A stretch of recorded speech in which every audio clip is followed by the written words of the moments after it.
Is it time to sell Saka, bring in Brian Mbeumo and captain him? Well, we are joined by someone who's on 10 straight green arrows, former world number 4, all the way from Pakistan, Mr. Bigman Backer. Bigman, how you doing, mate? Good to see you. Hi, Johnny. Hello, welcome to all the listening viewers. I'm doing all right. The free hit was a resounding success. I'm having a very strong end to the season, and again, I feel as if a lot of the big swings that were supposed to occur in the season have happened, and now we're sort of entering into a stress-free week where not a lot of huge decisions are to be made. I think it's a relatively easy-ish, straightforward week, especially when you compare it to some of the previous weeks where there were big decisions to be made. But nonetheless, we'll get straight into it and discuss and unravel what is to come.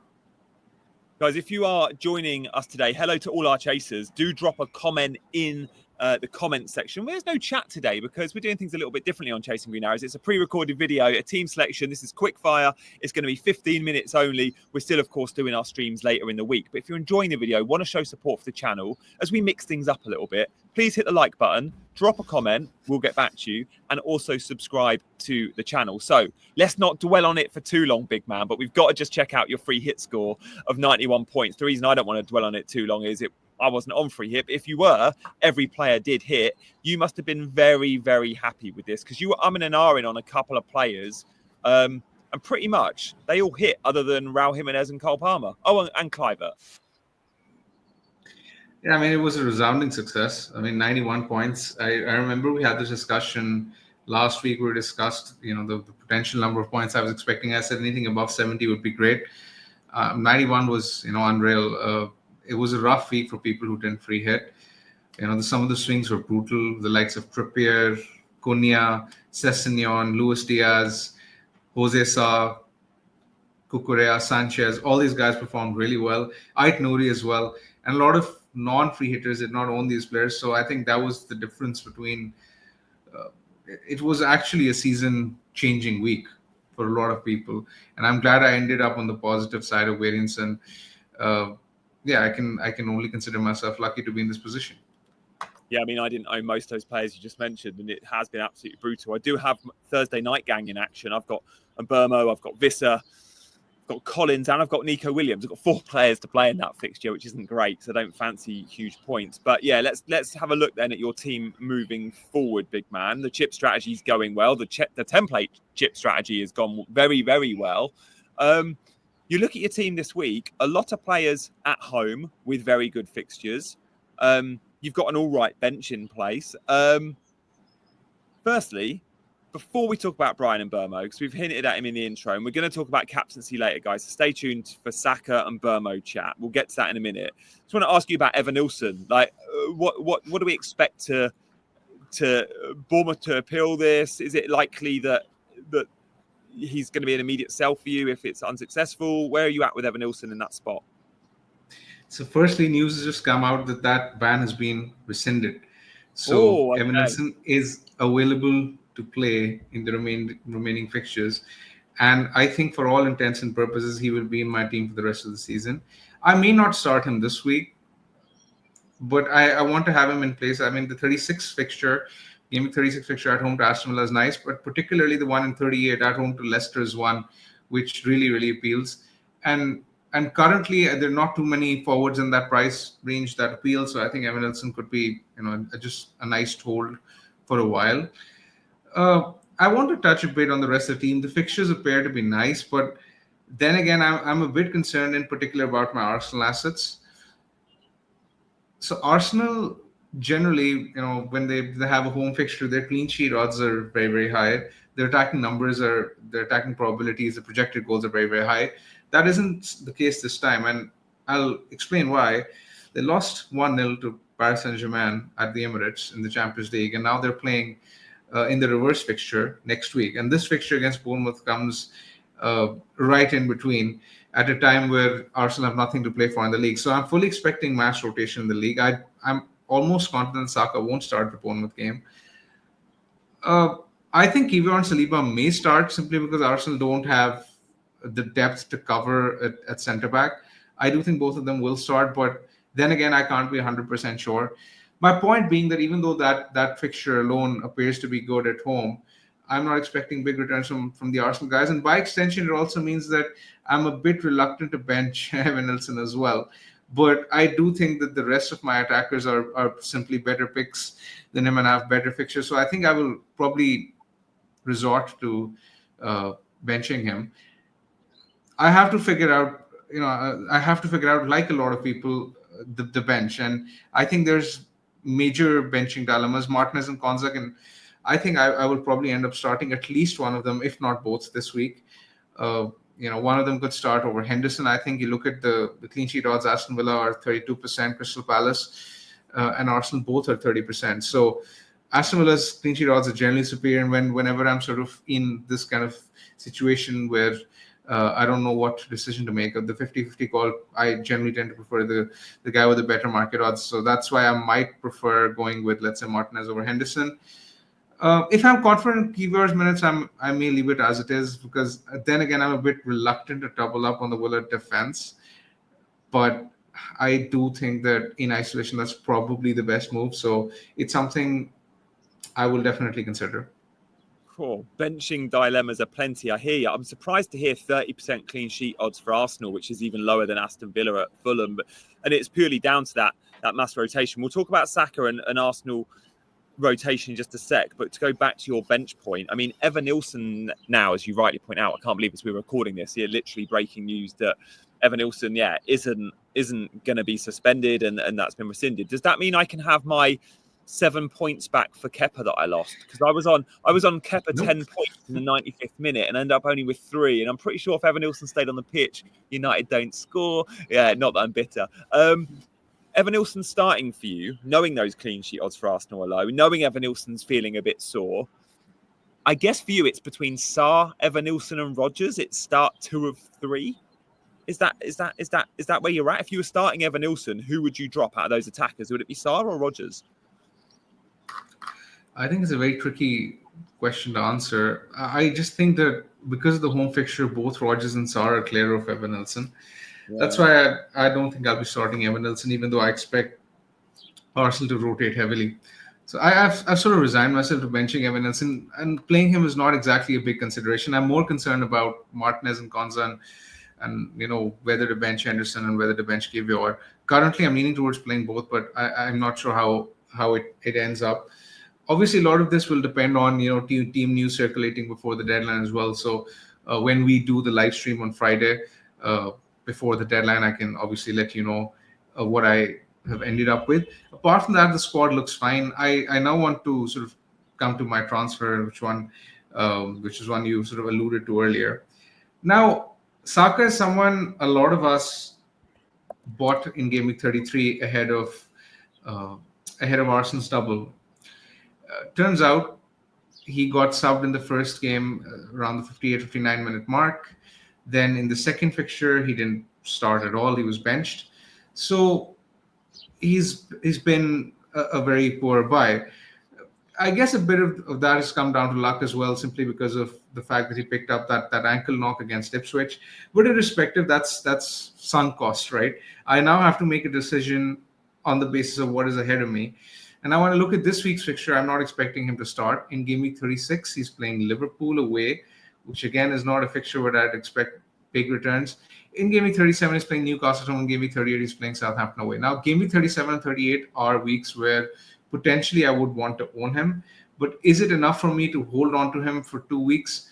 I don't think so, because if a guy's costing me that much, then I want maximum output from him. And I don't think he offers me as much as the alternative that I'm considering. And that alternative is someone I've loved owning all season, Brian Mbeumo. He's been a big favorite of mine. I've owned him for a significant majority of the season. And when you look at the fixtures, as you can see on the graphic, Man United at home, then the second fixture is actually Ipswich away, then the third is Fulham at home, and the fourth is Wolves away. So the fixtures are such that I think that he will be a very strong asset to own in the coming weeks. You can see the data, the XG per 90, the XA, the XGI per 90, all of that data is very strong, especially for a midfielder ranked close to, price close to 8-ish million.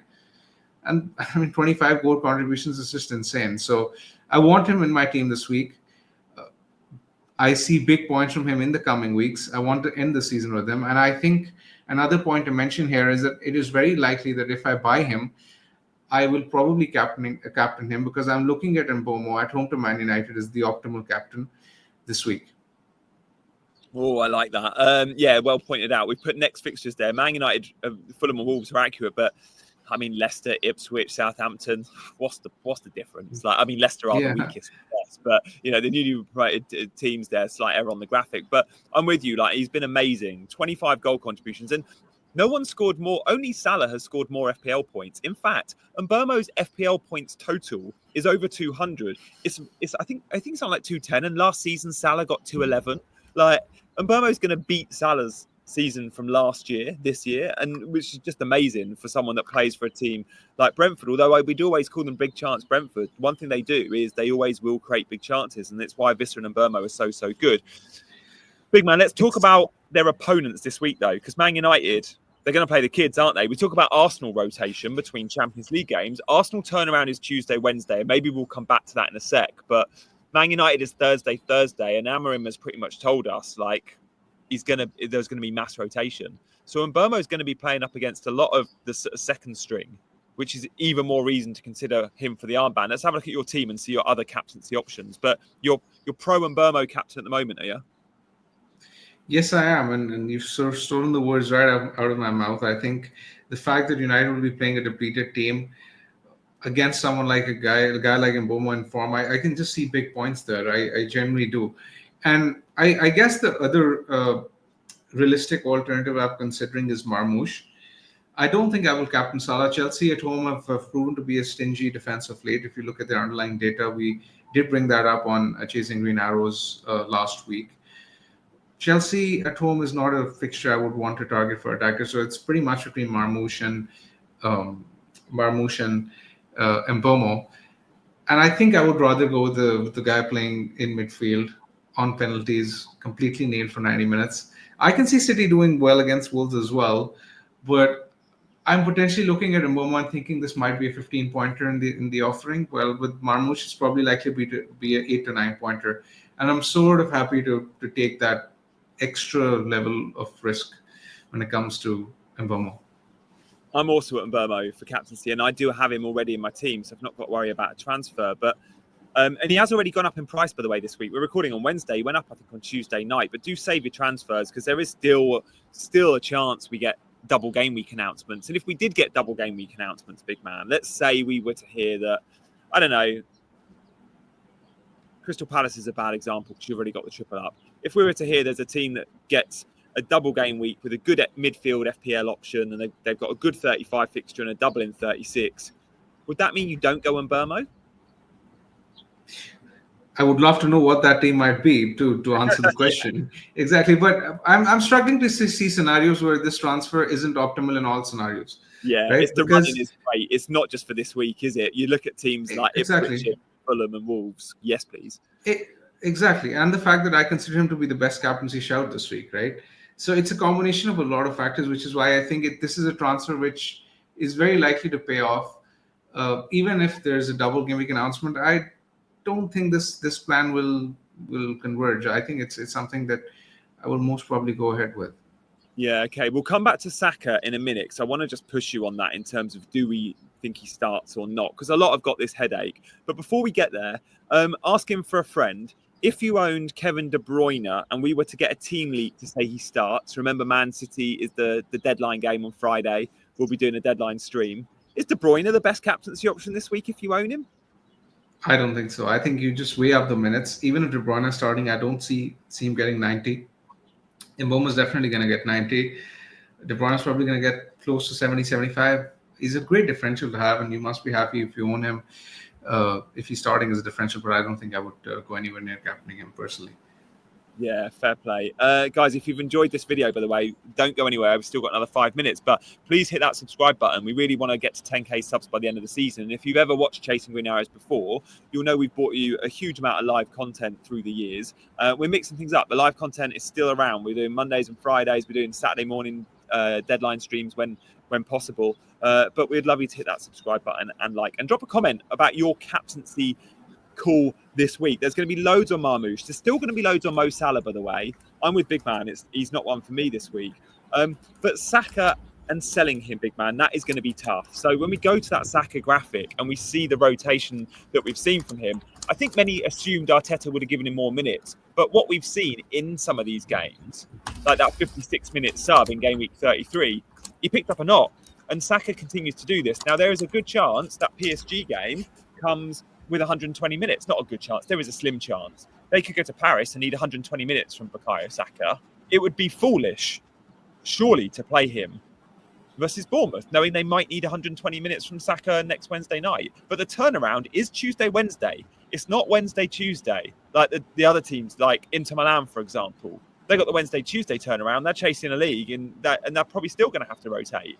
Arsenal don't necessarily need to, but maybe with players like Saka, they can't risk him.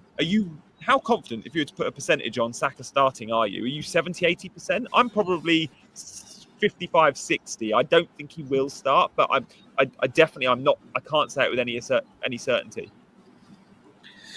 I doubt we get any concrete news before the deadline, firstly, because it's a Friday deadline. So all we can sort of do is second guess and go ahead with our subjective assessment. And I think I'm close to 75, 80% sure that he doesn't start. And even if he does start, I'm almost certain that he'll get subbed early. So I'm just struggling to see the appeal of owning him this week, personally. And then the fact that Saka and Mbeumo does sort of free up a lot of funds. Let's say if Haaland was to become an option at any point later in the season, that would help as well. So, yeah, I mean, Saka and Mbeumo is pretty much something that's locked in for me. Yeah, and final word on Jared Bowen, big man. Scout's tweet here mentions Bowen or Mbeumo loading. I like Bowen. I was to and fro all week. Do I put him in my wildcard team? I didn't in the end, but no contest for me. If you can only go one, it's the talisman in a guy that plays for a team that scores loads of goals and creates loads of chances versus the talisman for a team that doesn't score loads of goals or create loads of chances in Jared Bowen. Exactly. I mean, Brentford is simply a better attacking team. I do like Bowen's fixture this week, though. I mean, home to Spurs is as good as it can get. But next week, it's Man United away, then Forest at home. 36 and 37 aren't exactly screaming to be like big point fixtures of Bowen. They're all right, but I think I prefer Mbeumo's fixtures, and I think Brentford are a more attacking team. Yeah, nice. Guys, thank you so much for watching. Big man, thank you. We'll be back on Friday on Chasing Green Arrow. Mid-afternoon-ish. Make sure you hit that notification bell so you know when we go live on Friday. But with me, Big Man, and Dean. Thanks for watching, and we'll see you for another video on CGA very, very soon. Bye-bye.